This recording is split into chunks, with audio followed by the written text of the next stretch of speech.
Hatep family. My name is Atum Hutep Imreye, and I'm a student teacher of Padna Bab Yanun, also known as Malachi Kubay, New York. We have been teaching this class for the last 40-something years. It's a question and answer class that no matter what is your spiritual background or your religious way of life, you're able to come here and ask us questions dealing with these particular subjects, dealing with sciences, religions, and culture. We're the only organization where we allow anyone to come and question us dealing with that doctrine. So if anybody got any questions, you can ask any question, you can answer right now. Yeah. Yes. I had a debate with another Wu-Wabian, and it was basically about the respecting of elders. Yeah. And my point of view is, if you wish to be respected, you should accomplish things that are respected. Now, the elder took on the, basically, he was saying that you should respect a person or consider their point of view valid just because they've lived longer than you. Mm-hmm. However, I know plenty of crackhead that has lived longer than me, and I would not go to them for advice. So, what's your outlook on, respect for elders? Does a person not need to engage in respectable actions to obtain respect, or just the fact that they've respirated upon this earth longer than I have give them more weight in certain situations when we expostulate certain subjects? Okay, that's yes. it? Okay. Yeah, I've been in that situation before. As I was taught by a master teacher, we had a thing called the young disciples, right? And this was something that the master teacher was established for the younger students of him, right? And one of the things he was saying is that respect your elders, but they also have to respect you. You know what I'm saying? Because you got to understand is that when you're dealing with people, sometimes people take advantage of you because they use the elder card on you. You got to remember that young fools become old fools. And also the master teacher was saying that how did this person make it so long as an older person because of the things they manipulated or got over on people. And then when you see them as a 85-year-old, say, oh, that's a sweet old man or sweet old lady. But you didn't realize this person have done so much things to other people that they made it that far. And you don't see it that way no more. But see, you got to understand this. I was young, now I'm older. I'm going to be an elder pretty soon. And I still respect my elders, even though the stuff that come out of their mouth is crazy. So the best thing you can do is don't get into a verbal confrontation with an elder. And this is how you acquire wisdom. You know what I'm saying? Because just because they're older doesn't mean they're wrong or right. Because you have to deal with actual facts. Hey, turn that mic down a little bit. You feel what I'm saying? So first of all, why would you even get into a situation where you engage them anyway? I mean, I understand what you're saying. Sometimes our egos get the best of us. Well, you think you know it all. I mean, they do know a lot. You got to understand, a person been on planet Earth for a very long time experiences a lot of things as opposed to a younger person. But it depends on your circumstances. Because a younger person can live in a neighborhood for 25 years, right? And be sheltered. Then you have another child that lives inside in the same neighborhood for 25 years and can travel and experience certain things in 4 or 5 years that it will take a person a lifetime to experience. You feel what I'm saying? So you'll get more experience, not because you're older, because you was open to other experiences. You feel what I'm saying? So that give, you know what I'm saying, that you're able to deal with a situation as opposed to somebody who could be like 45 and you be 22 and you just experience certain things. It's like a 21-year-old soldier. He can go over to Iraq, Afghanistan, and deal with different situations and different mentalities. But when they come into America, a person, well, I did this. I said, listen, but I actually saw war. I've been there. I shooting and not able to get sleep for days. I know what that feels like. Well, you got to, take orders, give orders, watch out, not getting killed by just the enemy, but getting killed by your same people by friendly fire. You feel me? So they're in a different type of experience that everybody can't experience. You feel what I'm saying? Doesn't make them better. It's just that they just have certain experiences. See, it's not the experience that makes you wise. It's how you deal with them. You feel what I'm saying? If you keep on dating bad women and you're 21, and then when you get 45 and you still keep dating bad women, you haven't learned anything. Then you'll try to tell a younger person, this is how you deal with women, but you haven't even gotten over your problem. It was in one of the updates a math teacher was talking about the problem of how you can get in an argument with someone, right? And 9 out of 10, what happens in an argument? Somebody walks off. He said that I ain't dealing with that, and they walk off, and then it might be months or years later. Everything seems to be what? Cool or okay, and this person comes back and they get back into it again because you never really resolved the confrontation. So this is one of the things we have a problem with. Instead of sitting there just like dealing with it, like let me just deal with this situation, get this, and we get over this. But we usually like, I don't want to deal with it. You're too negative, and then it's not resolved. You know what I'm saying? So we have to take on that responsibility also. You feel me? So when you get into it with elders, you just like it's not even that deep. You just like, why would you even put yourself in that situation? You say everything that happened to you, you're responsible for because you allow it to happen to you. You control it. So like, I wouldn't even get into an argument with elders. They try to get in an argument. Sometimes it's like this. You got that. You feel me?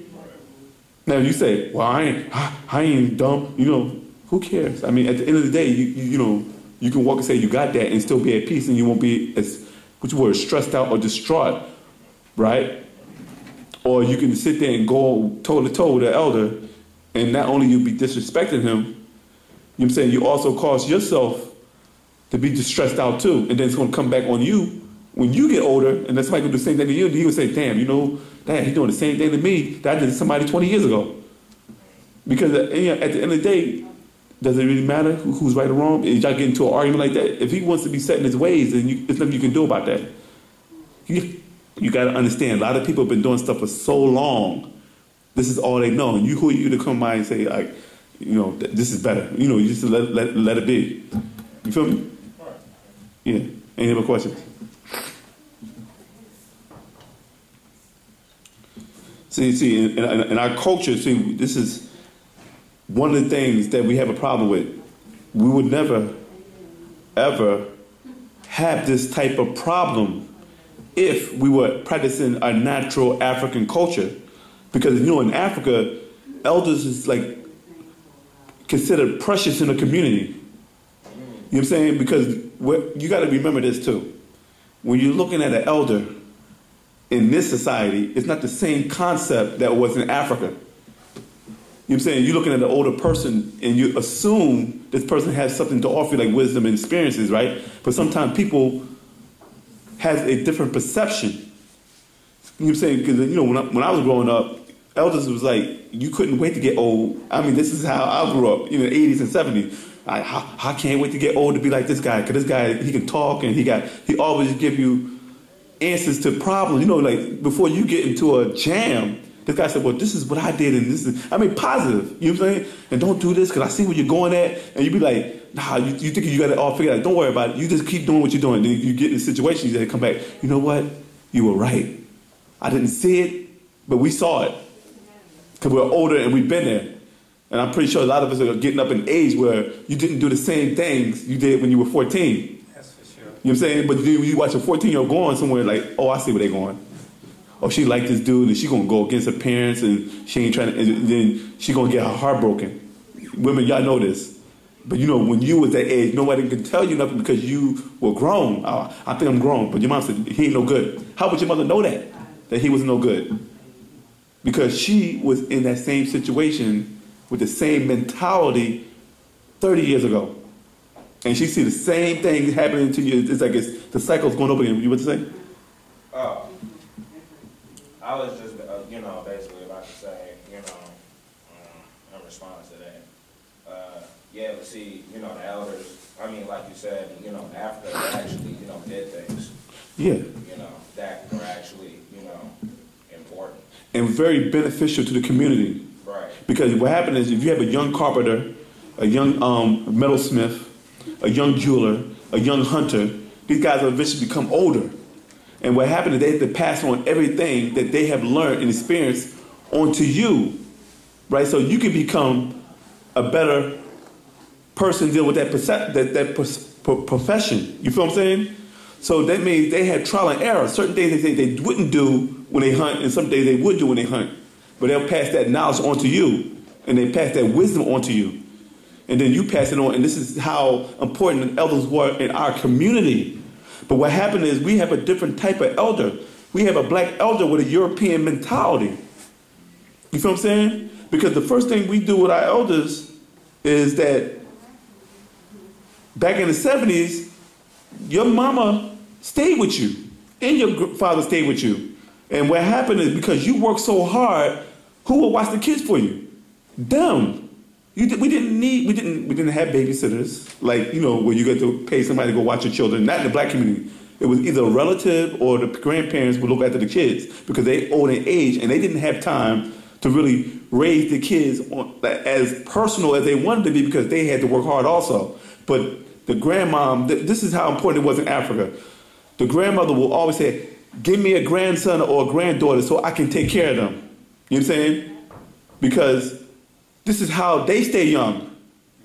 They didn't have time to spend as much time as they did with their own children because they were providing for them, father and mother. You know what I'm saying? So when they got to the point where they got older, they said, and their children got to a certain age where they were able to procreate on their own, they were like, yo, I need grandchildren so I can take care of them and spoil them. You feel me? Well, you can still keep doing your thing. And women look at it like, well, I can just drop off from mother's house and I can go right to work and you know that they were safe. You feel what I'm saying? Because you knew that if you came out right, Big Mama going to make sure that they come out right. The same discipline and morals that you got from your mother, she's going to still instill that onto the grandchildren. You feel what I'm saying? And this is how precious our elders was. But what happened is we stayed in, like I said before, we've been in America so long that now that Big Mama gets thrown into an old folks home because I don't want to deal with her. You feel me? Because I want to do this, but she be always telling you, like, don't do that because we want, you know, we got our own mind of how we want to do things. Because the more you start leaning onto somebody else's culture, it goes against Mama's culture that she got from her mother during slavery that it came from Africa. You feel what I'm saying? So we still had an African culture, even though it might have got watered down over the line by being in America for so long, but it's still the principles were still being passed from generation to generation. But the more that you become in the European state of mind, it's a conflict of interest dealing with the grandmother and the mother because she feels though that you're not doing what you're supposed to do as a family because you want to go into a new direction of how you want to do things, and then it goes up. It becomes a back and forth thing to the point that you say when your mother gets to a point she can't take care of herself, instead of them being taken care of by the family, just throw in the old folks home, let somebody else take care of, and we'll just pay them to take care of my headache. You feel what I'm saying? So this is how important the elders was in Africa in the 70s back. The 80s things have changed. You know what I'm saying? A lot of stuff happened to us and a lot of our people got traumatized by different situations that happened, whether it was through religion, capitalism, you know, television industry, you know, so on. This is what happened to our people.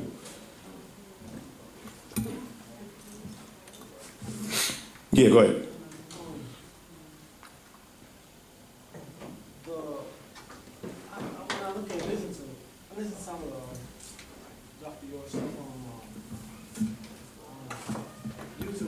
Yeah. I get confused. I wonder, like, you know, does he believe in Jesus? Who? I mean, believe, like, does he? I mean, the teaching though. I mean, like, it's confusing. All right. What happened is this: the teaching you're dealing with now is not confusing, right? The stuff you're reading now. Well, no. But when you go back to the older stuff, it seems confusing.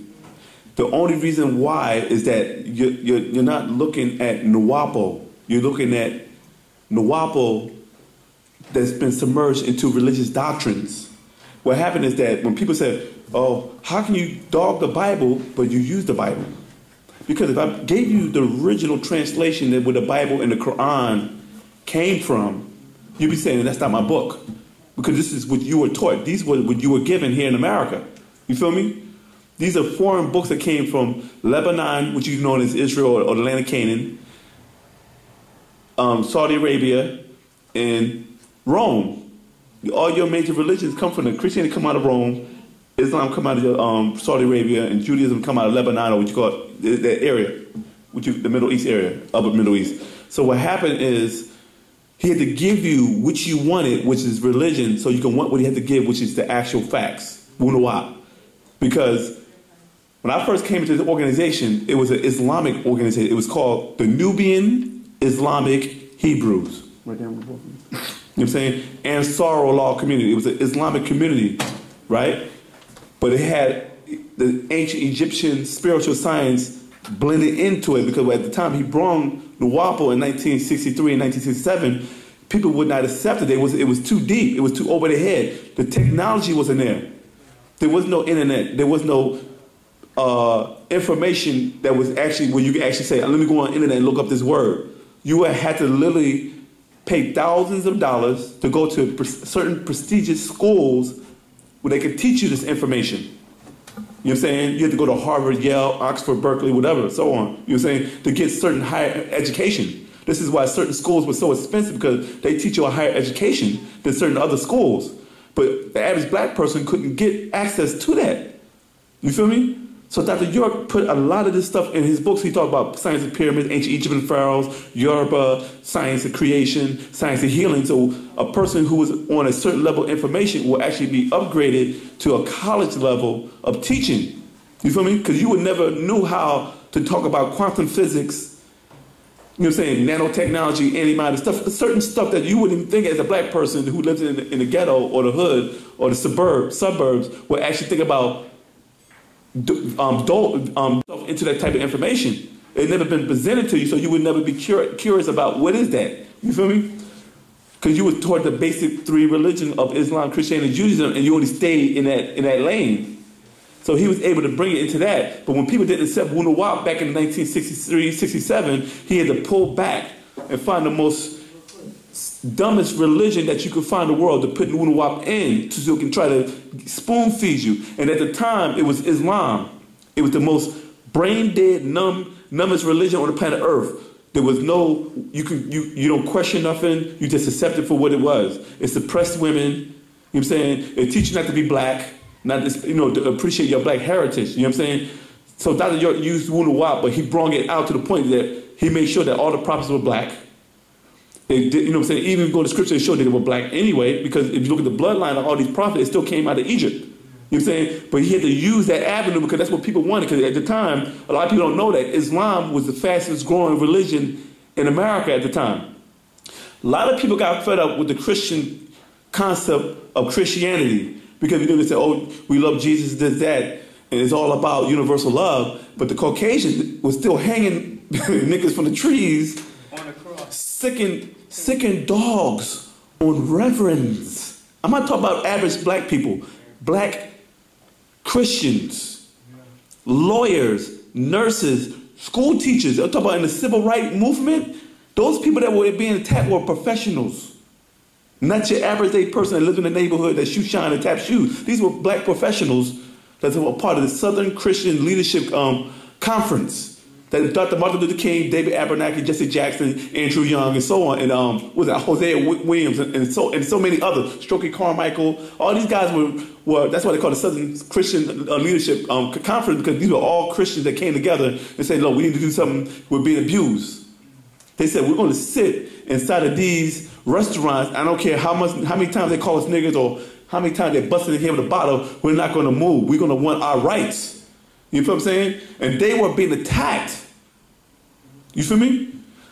So Islam was able to dominate a lot of black people during the 40s, 1920s, 30s, 40s, 50s, and 60s because it was talking about black empowerment through the Nation of Islam, the Moorish Science Temple, And also you had people like Marcus Garvey that was also pushing going back to Africa. So a lot of people who was tired of the same old religion, like I'm being abused and I'm a Christian by Christians. You feel what I'm saying? Because you had white man Christianity saying that, oh, love Jesus and Jesus is the Lord and Savior and he loves you, right? But when you look at Revelations, yeah, hair like lamb's wool, feet like brass, in a burning the fire, that's describing a black man. But he turned around and bust up the guy that fit that same description with a billy club. You feel me? So black people are like, well, how can you say you love Jesus and I love Jesus, but you are burning crosses on my lawn, beat me up with angel robes on, with hoods on. You know what I mean? The same robes angels wear you was wearing with a white hoodie on, and you're hanging my cousins and my uncles and my sons off a tree. You feel what I'm saying? So this is how Islam was able to infiltrate America and captivate the minds of black African Americans. You know what I'm saying? So when Dr. York put Wu-nuwaupu in it, it was not the same type of Islam.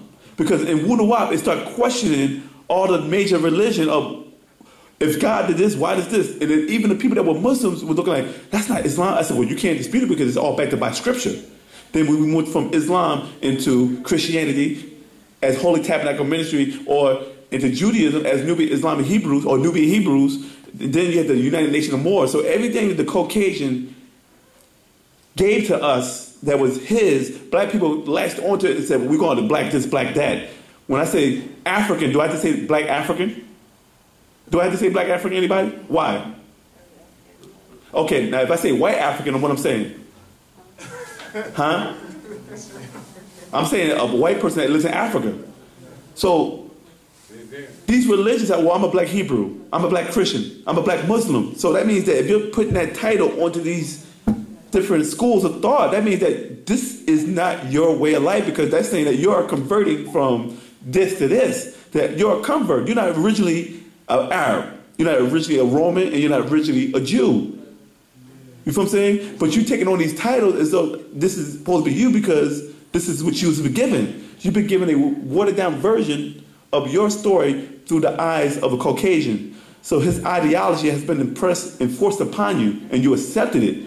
So the reason why it seems confusion, because we were jumping from school to school to school. So I can sit here in 2013 and able to run down each school simultaneously on whatever subject you talk about. Because what happens is when you're dealing with a person who masters a school, right? And the reason why this man is called the master teacher, because he mastered every school that the Caucasian came out with. And all those schools lead right back to Africa. You feel what I'm saying? So if a person mastered Judaism, he's called a rabbi. If you master Christianity, they call him a minister or a preacher or reverend. If he mastered Islam, they call him a imam. You feel me? So what happened is, when you master these schools, these guys only mastered that one school. The master teacher mastered them all. And he teaches his students also to master it. And he had to give us all these schools so we can walk us through them. The Nuwaupian Masons, Eastern Stars, Shriners. I mean, we had to go to everything that he gave us. Everything that he caught you got caught up with the European, the master teacher had to create and bring his own version of it so you can master it. And then once you master it, you can say, well, I know how you feel, brother. I was sick as you was. I had a bad case of Christianity. I was sick with Islam. I was bedridden with Judaism. But I was there. And I was sick also. But I was a cure. Now we have became like surgeons, mechanics of the mind. You know what I'm saying? We go in and we figure out, okay, what are you? Oh, I'm a Hebrew, I'm an Israelite. And you know, I said, but there was no Israel back then. So where did you get that from? Well, the Bible said, yeah, but you're coming out of this book. Oh, the Muhammad, you're coming out of this book. So show me some historical records that's actual facts to prove to me that there was a tribe of Israel outside of these books right here. Because these are just books. These books have not even been verified by scientific data. You feel what I'm saying? So show me on the walls of Egypt that the Bible talks about in his book, the Egyptians, where it mentions the Israelites being in bondage for 400 years to the Egyptians. It's not on the wall. Show me in Babylon, where it talks about the Israelites being in bondage to Nebuchadnezzar, you hear me? On the walls of ancient Babylon in Iraq. It's not on the wall. Show me in Greece or Rome, where the Romans were taxing the Israelites high taxes, you know what I'm saying? It's not on the wall. Now we have a problem here. If it's not on the walls of physical places that you can actually prove is real, and you can actually get on the plane and go to Rome, go to Greece, go to Egypt, go to Iraq, right? And see for yourself. But in this book, it mentions all these historical places, but the historical places have no record of you. Either the historical places are wrong, but I can actually touch those. This I can't touch, I can only believe. So when I go to these different places, these are actual places that I touch. That's become factual. You hear me? This is just a belief. I just believe it. I accept this without proof. But it has places that's actually real. So now this Bible has validity because it has mentioned places that you can actually go to. But the places you go to have no records. So They try to use that to legitimize this. Exactly, the legitimacy. Yeah. And this is what we were taught here in America for 500 years. Now these places are all places that have been occupied first by Africans. Egypt and Sumerian was occupied by us. But when you read their version of this book, that's why they call it a version. How can you have a version of God's word? Now you as an African in America have to seek out where they got this from. In your language, your own tongue, from a black African perspective, because you've been reading everybody else's perspective except your own. You don't see no Chinese becoming Muslims, even though you do have some, but it's not on a big scale like you see everybody else. You don't see no darn Africans dressing like popes, but you do have Africans that follow the Roman Catholic Church, but it's not on a big scale. But you mostly see Italians and Greeks that are Catholics and Irish and British, and then you mostly see Oriental people from the Middle East who are into what? Buddhism. And you mostly see Indo-Indians or Arabs who practice Islam. So when you look at the majority of the people of these regions, of these religions, they don't look nothing like you. So how can you actually be one of them and they don't even respect your freckles that's too close, your woolly hair, and your broad features? You feel me? Yeah.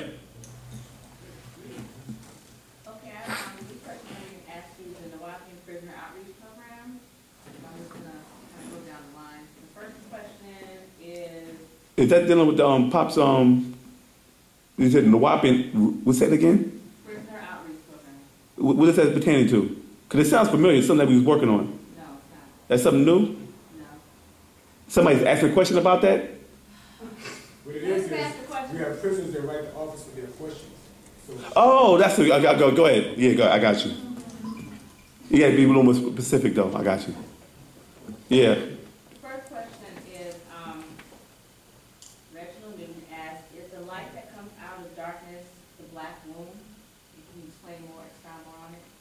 No. The light that comes out of darkness is the friction that comes from the dark energy that comes from the sun. What happened is that in ancient times, right, Hitler and all them guys knew about the black sun. Anybody familiar with the black sun? Raise their hand. Okay. Anybody who's not familiar, raise their hand. The black sun is all the suns outside in this universe that you see at nighttime, like the stars and stuff, those are suns also. Did you know that? Yeah. They're just far away. They're actually black. Y'all understand what I mean by that? Meaning that when you go into space, they say the closer you're to the sun, the hotter it gets, right? But when you're in space, when you're thousands of miles outside the Earth's atmosphere, you actually freeze instantaneously if you didn't have a spacesuit on. So why is space cold? When you look at footages of NASA, NASA will take pictures when they're outside preparing satellites and stuff like that. You see no stars visible at nighttime. People will say the reason why is because the reflections from the sun from the Earth's atmosphere will cause the stars to be drowned out by the light, which is not true. I've been to Colorado. They got all type of lights in Colorado mountains, and at nighttime when you look at the sky of Colorado, it's actually lit up because we're on top of a mountain. We're at high altitude. The higher the altitude, the more visible light is from the stars. You feel me? What happened is, these stars, what you call the sun, right? This is Earth. These rays of energy, what you call dark energy for the sun, is a black orb of hydrogen and helium combusting on each other to create this solar energy, right? When these rays hit the atmosphere of the seven atmospheres, the seven spheres of the planet Earth, what happens when y'all watching those space movies like sci-fi? What happens when the ship goes back into the Earth atmosphere? What's the first thing that happens? Friction. It what? Creates friction. It heats up. It's called re-entry. The same thing happens when energy from this sun hits the Earth's atmosphere. The energy causes friction, and friction produces what? Heat. That means that when you go outside and see the sun, you're actually looking at an illusion of light from friction, from the sun rays hitting the atmosphere. The only reason why you're able to see it is because you are within the sphere. If you're on outside the sphere, everything is total darkness. That means that the little stars that you see at nighttime also give up rays, and then when it hits the Earth's atmosphere, it gives off lights, and you see specks of light. Well, what you're really seeing is energy illuminating. You feel me? This is something that was taught in ancient Egypt under a symbol they called, in this time, the swastika. You hear me? Which was called the black sun in ancient Egypt, because the symbol for the Egyptians was like this.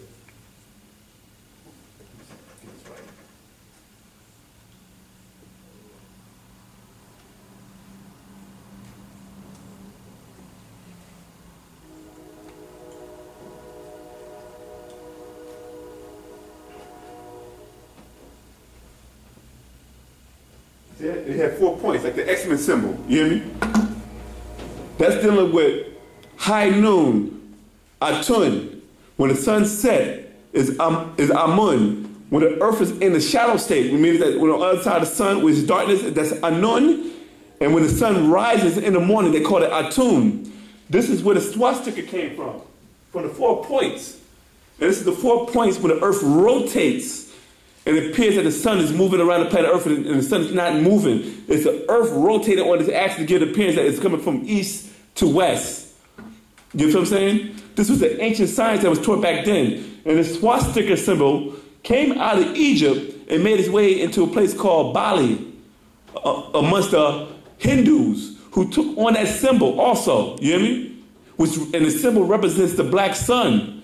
Then what happened is when people like Gautama Buddha, Prince Gautama, left India and went to China, and they call him the Buddha means the enlightened one, who was a Hindu. He wasn't even Chinese.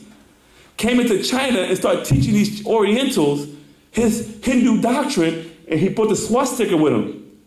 And this is why when you go to different Buddhist temples or different martial art temples, you'll see that same symbol under Buddha statue. Hitler took it because Hitler understood the science of the black sun and used it as a religious symbol for his Nazi party. So what happened is over the years, after Hitler slaughtered 60,000 Jews, they made it seem like that symbol was evil because the man was committing evil. Just like if you see 50 Cent rocking crosses and he started murdering people, people started associating the cross with death because that's what he do. This is why when you watch the Grammys or the Oscars, these guys say they're Christians. I sold cocaine, I pimp hoes, I shoot niggas. Thank God for my album going so, and I appreciate this award. Thank you, God bless you, and good night. You feel me?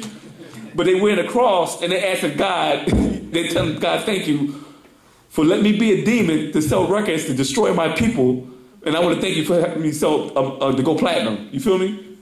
And this is what happens over the years. So this was talking about the black sun. So what happened is, when you're dealing with the woman's womb, which is the triple state of darkness, and the womb and the sperm goes inside of it. It takes, when you ejaculate, the sperm travels up to the medulla oblongata and gets charged by the intellect and goes down. They call it a spark or light.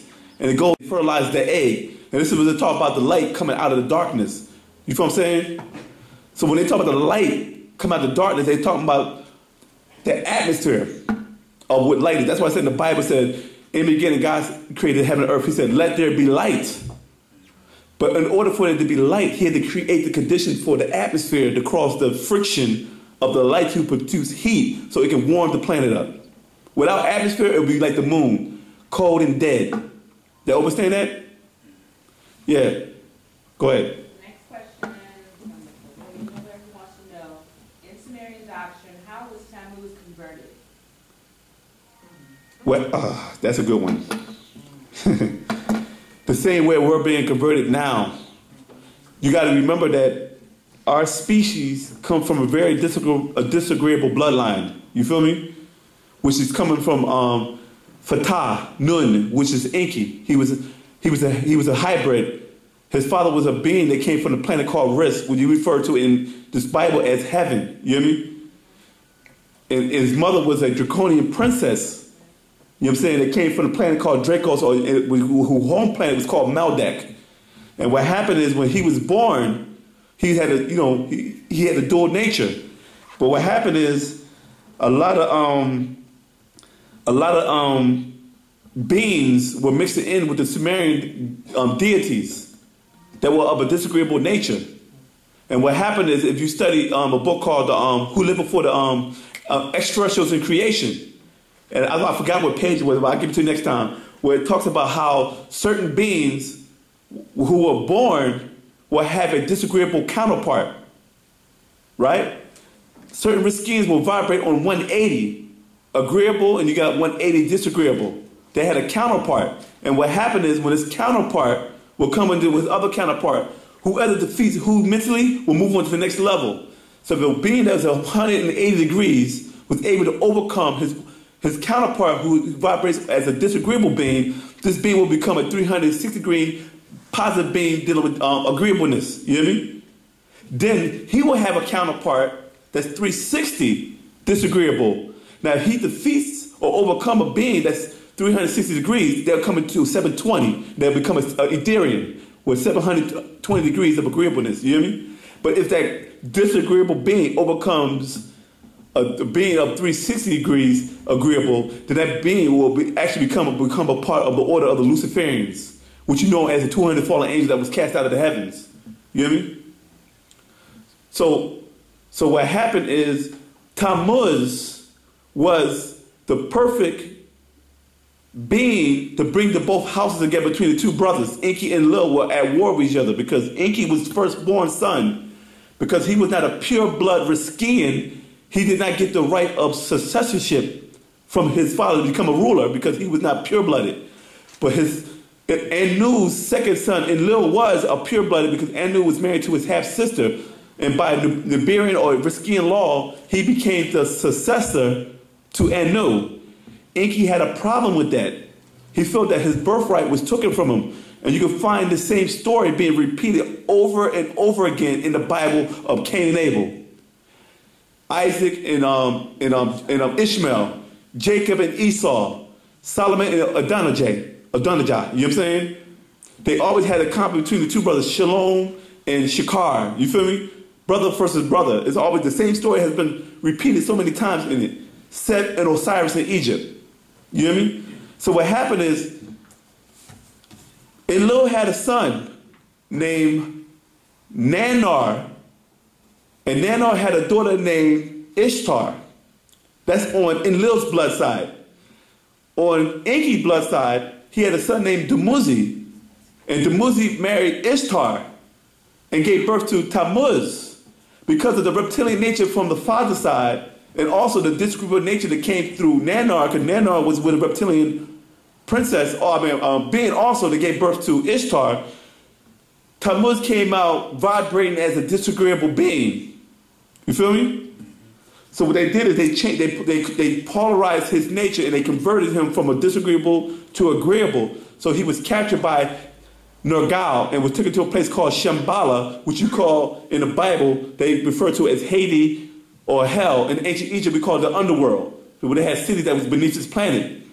Because they didn't know the science about what was going on back then, the Greeks and the Romans of Plato's and Socrates and them called this the underworld, but the European that came out of Rome, and you know what I'm saying, called it hell. You see what I'm saying? So what happened is when they converted Tammuz, they changed his polarity from a disagreeable being to an agreeable being. And also, he was able to bring both houses together of Enlil and Enki because he was the one that was put over us to rule us. The Christian took the Tammuz story and called him Yeshua el Messiah, or Jesus Christ. And this is where the Jesus Christ story had came from. Because Tammuz was actually able to bring both houses together because he was related to both sides. Did that answer your question? Sure. I have another one on the same, while we're there. He asks, how did he die? He was killed by accident by his brother.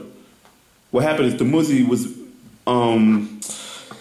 he raped his own sister. And according to the ancient tablets in ancient Sumer, Dumuzi was married to Ishtar. And he raped his sister. So his brother Murdoch chased him down for crimes against the Nadaru, or the Anunnaki. And what happened is, when Murdoch went to approach him, Dumuzi put up a fight. And what happened is, something happened, and Dumuzi was killed by accident. But it was by one of Murdoch's clones that it happened. You feel me? And this is how he got killed.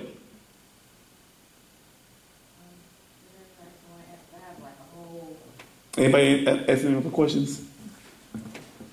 Yeah, go ahead. Yes. From all the reading, I have noticed that all beings that exist in all the universes are created for a certain reason, for a certain purpose. Yeah. Well, I want to know if there are beings that are created to be pure evil, pure demonic, then why would they be captured or tortured or contained if they only doing what they was created to be? Don't they have a purpose? I don't like it at all, but I mean, why would they even be created if they didn't have some sort of purpose? See, what happened is this. You got to get out of the religious state of mind about good and evil. Because how will you define good? Can anybody do that? What is evil? Go ahead. I mean, dictionary definition, anything that's morally wrong. According to who, though? First of all, you understand who wrote the dictionary. What was that person's religious background? What is their school of thought? Second of all, what would you call morally wrong? Is it wrong for you to take off your clothes if it gets too hot? Is it wrong to put on more clothes if it gets too cold? Is it wrong to eat because you're hungry? Is it wrong to drink water when you're thirsty? Why? That's a natural what? So what morality are you dealing with? Lions don't have morality. Like, I'm hungry and I don't know if I should eat your baby. You hear me? So is it okay? Lion doesn't deal with moral, it deals with nature. I'm hungry, I'm gonna eat you. Now I think it's morally wrong to take a wild predator and raise it from a cub to jump the hula hoops of fire. You hear me? Or to take a grizzly bear that will maul you in a second to make him ride on a tricycle in the circus. Because that goes against that animal's natural nature. Just like when somebody said when Siegfried and Roy Freud was in Vegas and the tiger turned around and attacked him and almost chewed his neck off. People said the lion went crazy. No. That nigga was crazy when you had that nigga jumping from hula hoop and from ball, he actually was being him a tiger when he bit you. That's right. You know what I'm saying? So it's like, you gotta look at it like this. You got this spirit being that has no physical flesh, no body, but he can talk because he doesn't have a voice box. And he gave you free will. You could do anything you want to do. But then said, but if you don't follow me, I'll burn you forever in a lake of fire that burns forever. There's no wood, no gasoline, no nothing, but it'll just burn forever, eternally. And you shall be burned forever. But you gave me free will. Wouldn't it have been easy for you to say, make me just be obedient? You hear me? And I shall have this dragon that I kicked out of heaven because I knew that he was going to turn bad. But I let him come down anyway. I still created him anyway. You hear me? And he can talk. You hear me? But this dragon told you, don't eat off this tree right here, because if you eat anything off this tree, you'll become smarter than God. You'll be like God, a tree that you eat off and you make you smarter. You hear me? And if you eat off this tree right here, this tree will make you live forever. But if you want to make it back to heaven, you got to drink blood and eat flesh for my son. You hear me? It's like Harry Potter, don't it? The Lords of the Ring, don't it? This is what they've done to us. Oh, that's Harry Potter and Lords of the Rings, that's mythology. But you talk about talking snakes and ribbed women, women made from bone and talking snakes and trees with knowledge and unicorns in the Bible and satyrs and beasts of the field and beasts that got clothes on. And I mean, dude, I'm watching a movie. You feel me? But this God said, if you don't follow me and my commandments, you're going to hell. He said, thou shalt not steal. Who remember that one? Right? But hey, Abraham, because you didn't kill your son for me and so I can smell his flesh, right? I'm going to let you have the land of Canaan. I'm going to bless you and your descendants, and you shall have a land of milk and honey called the land of Canaan. So when Abraham get there, God said, hey, you got to kill all of them first. Kill all the Canaanites and you can have the land. That's called stealing. And it's called killing, yeah. He's told you not to kill. You kill the people, then you steal their land. Then Abraham got jealous. Sarah got jealous because Abraham was spending more time with Hagar. But God did the same thing too. You worship any other God, I should kill you, for I am a jealous God. I didn't know God had emotions like that. You feel me? He's an all-powerful being, omnipresent. How can he get jealous of his own creation? This is their translation that we've been following. See, if we go back into the original language where it came from, it's totally different. If you find out where all these books were actually plagiarized from, it's totally different. But this guy gets jealous. He kills. He likes animals. He likes the way animals smell. He likes barbecue. You know what I'm saying? But this is considered where your good and evil come from. But the devil does everything God does. What makes Satan so bad, according to the Bible? He lied. Yeah, I mean, he told him the truth because God said, man came like one of us, knowing good and evil. So kick him out the garden. If he eat a tree, he shall be here forever. He shall live forever. So what did the devil do that's so different that makes him evil from God? You know what you say? That's it. That's the only thing that makes the devil bad. Because you look at the rituals that the Satanism practice, it's the same rituals they practice in the Roman Catholic Church, in the synagogue, and in the masjid. God want animal sacrifices. Satanists have animal sacrifices. God had human sacrifices. Christians say, no, he don't. He told Abraham, take Jacob to the mountain, cut his throat, tie him up, cut his throat, and offer him up as a sacrifice. They do that in church, in the church of Satan. Then Christians said, but God saved him. What about Jesus? Wasn't he a human sacrifice? Yeah. Then it says about washing, about the blood. Yeah. Drinking my flesh and eating my blood, you shall get eternal life. Yeah, so they do the same thing in the church of Satan. They actually drink the blood and eat human flesh. Now the Christians don't do it. They'll have a cracker and a little a little wine and say, this is the blood, and drink it, and this is the flesh, and eat a cracker. They call it what, a communion or something? Yeah. That is, if that's not Satanism, you gotta tell me what that is. You hear me? Because that's no different than what they do in the Church of Satan. It's the ways of the Lord. Yeah, exactly. I mean, if you look at the book of Leviticus, they're talking about sprinkling blood on the altar as you sacrifice something and throw the blood on the people. Then they got parts in the Bible where people talk about eating other people. But nobody brings that up in the scriptures because they don't want to hear that. But this is in this book right here. They talk about a lot of cannibalism in this book. Food for the gods. So the good and evil doctrine only exists in religious books. Because thou shalt not kill. Thou shalt not steal. How's it stealing when you can grow it from the earth? Now you look at the world right now, you got to pay for everything. You don't pay your ticket, that's stealing. You jaywalk, you don't pay your ticket, you're stealing. You don't put your seatbelt on, and it's your life. You put your own life in your own hand. They're going to fine you for that. Now, what is your suicidal? I just want to kill myself. Oh, we still gonna give you a ticket for not putting your seatbelt on. I'm gonna ram myself into this tree and kill myself without my seatbelt on. Oh, we still give you a ticket. We're gonna put you on suicide watch, give you some medication, and you're gonna pay that fine. You feel me? So when you're saying is that these beings do have purposes, but their purposes is for themselves. See, I know what you're saying. I know what you're saying. I mean, why would, like, when I heard the story about Wu-Nuwaupu being captured, and whatnot. I'm like, why would we? You know what I'm saying? He's doing what he do by nature. But Wu-Nuwaupu was not disagreeable. You know what I'm saying? Any of these beings that are Wu-Nuwaupu was not a disagreeable being. I'm talking about disagreeable beings. No, let me break down about disagreeable and agreeable. This is why Pop uses this terminology.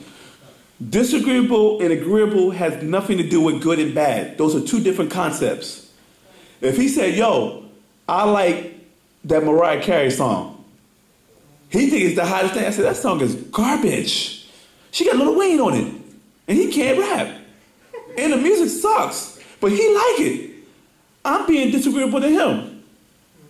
And he being disagreeable to me, because I don't agree with what he like. See, if a whole bunch of beings come from another star system and said, look, we want to take over your planet, they agreed that we're taking over this planet. You look at them like, you don't have my best interests at heart. You want to wipe me out so you can take over my crib. So that becomes disagreeable to you. But to them, they don't look at it disagreeable. It's nature. That's why, you see, what you don't understand is this. If you got a lion, a hyena, a dog, and a giraffe in the same cave, can they coexist? Huh? Can they?